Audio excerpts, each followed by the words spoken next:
Assalamualaikum warahmatullahi wabarakatuh. Kami dari kelompok 5 akan mempresentasikan hasil kerja kelompok kami tentang indera penglihatan. Baiklah, materi pertama yaitu tentang pengertian indera penglihatan. Indera penglihatan pada manusia adalah mata. Nah, indera penglihatan disebut juga fotoreseptor karena mata sangat peka terhadap rangsangan cahaya. Dilansir Ensiklopedia Britannica 2015, mata merupakan organ indera khusus yang mampu menerima gambar visual. Selanjutnya, gambar visual tersebut dibawa ke otak. Fungsi indera penglihatan. Indera penglihatan berfungsi saat cahaya diproses oleh mata dan ditafsirkan oleh otak. Cahaya melewati kornea, kemudian pupil akan membesar maupun mengecil untuk mengatur jumlah cahaya yang masuk ke mata. Bagian-bagian indera penglihatan yang pertama yaitu kornea. Kornea merupakan selaput bening tipis yang berada pada bagian luar indera penglihatan. Kornea sendiri terdiri atas 5 susunan. Yang pertama, jaringan epitel. Jaringan epitel adalah lapisan terluar dari kornea yang berfungsi melindungi mata dari partikel asing seperti debu, air, atau bakteri.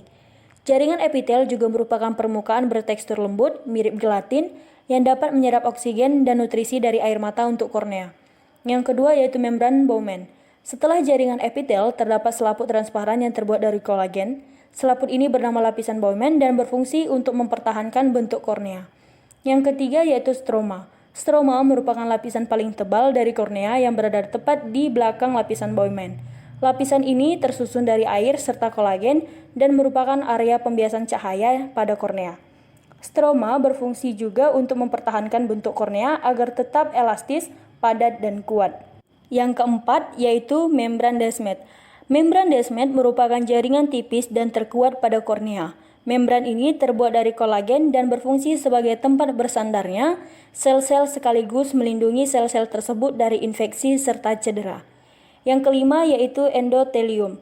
Lapisan endotel merupakan lapisan tunggal dan tipis yang terletak pada bagian terdalam kornea dan bersentuhan langsung dengan aqueous humor. Lapisan ini berfungsi menjaga kornea tetap jernih dan mengatur kadar air pada mata dengan cara menyerap air dari stroma. Bagian indera penglihatan yang kedua yaitu sklera. Sklera merupakan bagian dinding mata yang berwarna putih. Sklera sendiri memiliki struktur berupa jaringan fibrosa yang kuat dan tidak elastis. Berfungsi untuk mempertahankan bentuk bola mata dan proteksi bangunan-bangunan halus di bawahnya.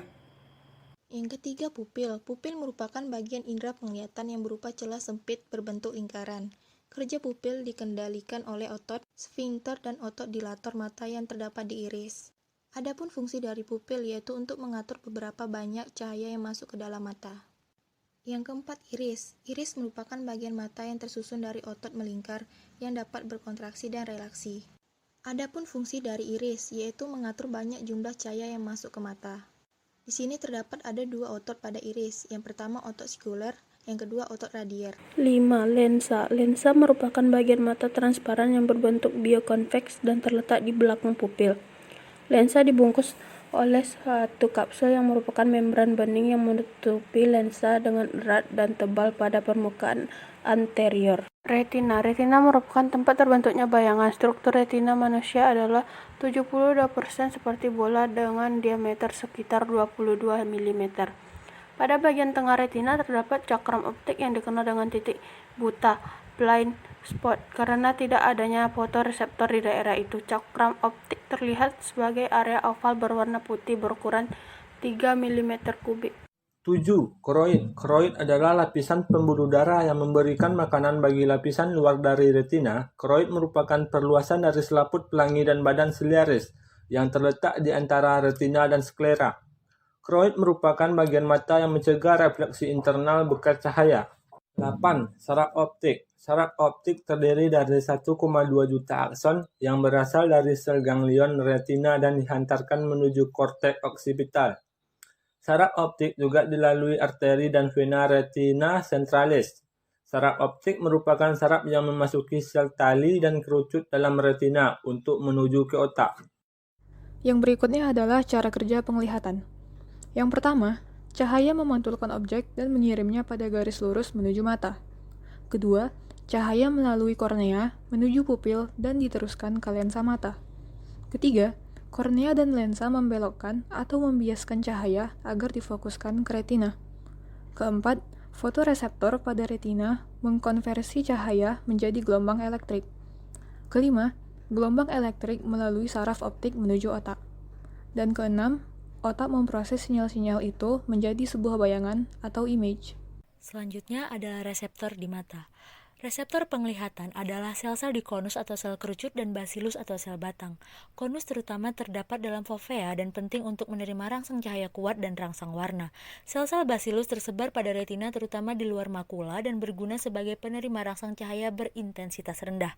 Oleh karena itu dikenal dua mekanisme tersendiri di dalam retina yang biasa disebut dengan teori duplisitas, yang terdiri dari yang pertama adalah penglihatan potop, yaitu mekanisme yang mengatur penglihatan sinar pada siang hari dan penglihatan warna dengan konus. Yang kedua adalah penglihatan skotop, yaitu mekanisme yang mengatur penglihatan senja dan malam hari dengan basilus. Selanjutnya, jalan impuls di mata. Manusia dapat melihat karena ada rangsang berupa sinar yang diterima oleh reseptor pada mata.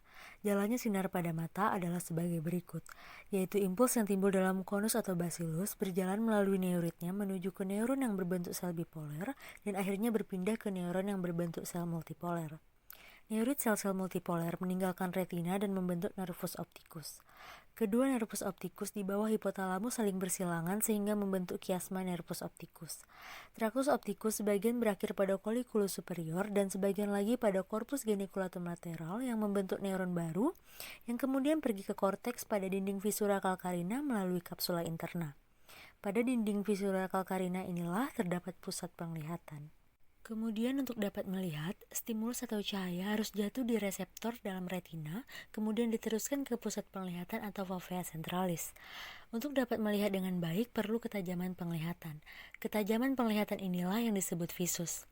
Ada beberapa faktor yang mempengaruhi kekuatan visus, diantaranya adalah yang pertama, sifat fisis mata, meliputi ada tidaknya aberasi, besarnya pupil, komposisi cahaya, fiksasi objek, dan mekanisme akomodasinya dengan elastisitas muskulosiliarisnya yang dapat menyebabkan ametropia yang meliputi miopia, hipermetropia, dan astigmatisme. Kemudian yang kedua adalah faktor stimulus yang meliputi kontras, besar kecilnya stimulus, lamanya melihat, dan intensitas cahaya. Dan yang ketiga adalah faktor retina, yaitu makin kecil dan makin rapat konus, makin kecil minimum separable atau jarak terkecil antara garis yang masih terpisah. Selanjutnya tentang melihat warna. Penglihatan warna sangat dipengaruhi oleh 3 macam pigmen di dalam sel kerucut sehingga sel kerucut atau konus menjadi peka secara selektif terhadap berbagai warna biru, merah, dan hijau. Banyak teori berbeda diajukan untuk menjelaskan fenomena penglihatan. Teori penting mengenai penglihatan warna adalah dari Young, yang kemudian dikembangkan dan diberi dasar eksperimental yang lebih mendalam oleh Helmholtz. Menurut teori ini, ada 3 jenis sel kerucut yang masing-masing beraksi secara maksimal terhadap suatu warna yang berbeda.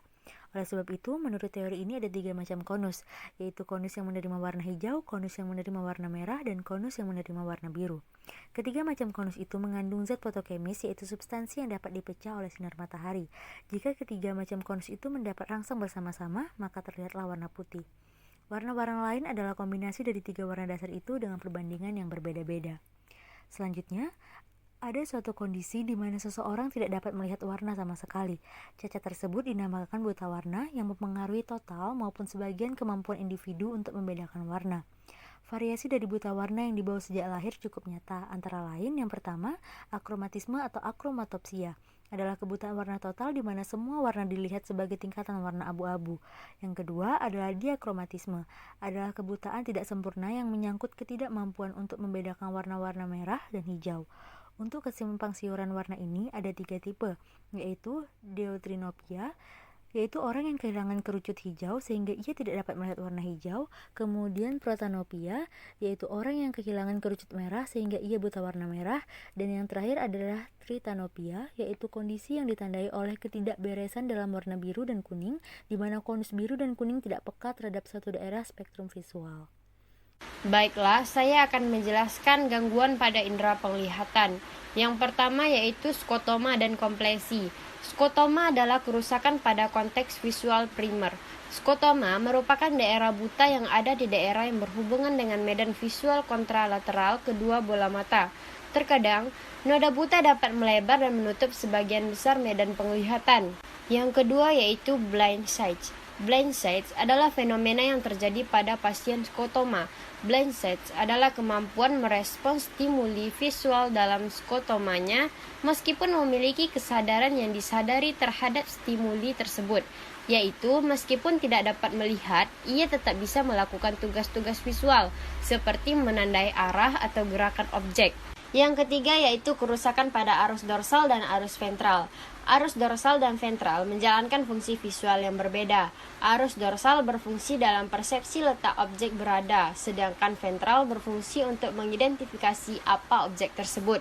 Yang keempat yaitu prospagnosia, atau yang sering disebut dengan agnosia.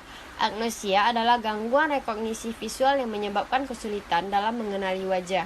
Agnosia adalah ketidakmampuan dalam mengenali. Pasien agnosia visual sering melihat bagian wajah campur aduk antara dagu, mulut, hidung, mata, dan tidak melihat wajah secara keseluruhan yang utuh. Sekian dari penjelasan kami. Apabila ada kesalahan mohon dimaafkan. Wabillahi taufiq wal hidayah. Wassalamualaikum warahmatullahi wabarakatuh.